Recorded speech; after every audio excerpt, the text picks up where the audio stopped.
Yeah, Art and CJ, I'm joined by Constable Bell from Peel Regional Police, who's going to provide us with a bit of an update. Thanks for your time. This wasn't as simple, I guess, as just having somebody look in the backseat of that vehicle to find the remains of this 20-year-old.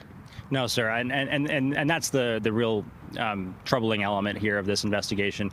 I too had the same question that I'm sure everybody had: was how does this happen? How do first responders miss somebody in the back?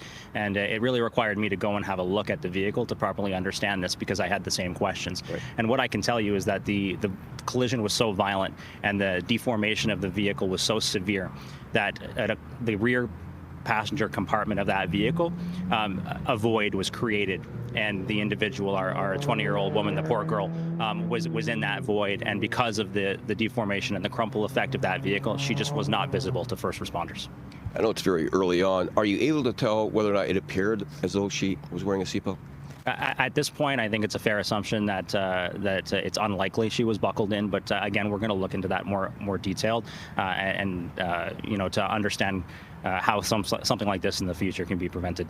Tough story for you to talk about, I would imagine. Tell us about the review that's going to take place at some point. Yeah, and you know what? This is something I hope I never have to stand and talk about again. This is something that just has not happened before, and we're going to conduct a review. We're going to work collaboratively with our partners, all first responders that played a role in this investigation and had all eyes on that vehicle ultimately, to make sure that we never leave anybody behind again. And my last question. Calls like this, where there is a serious collision, fatality, is it a tiered response all the time? Oh, absolutely. When something like this comes in, you bet that police, fire, and ambulance are responding, priority one, and it'll be all hands on deck. And all three will be part of this review, I guess? Oh, absolutely, yes. Okay. Well, thank you for your time. Thanks for the clarification. Thanks, Steve. So there's some information from the officer there.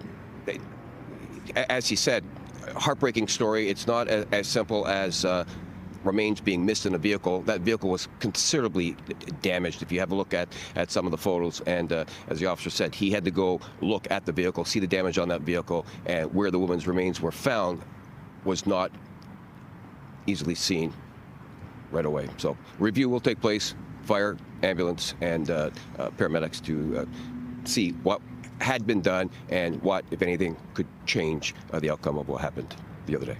Send it back to you guys. Steve, thank you so much for this.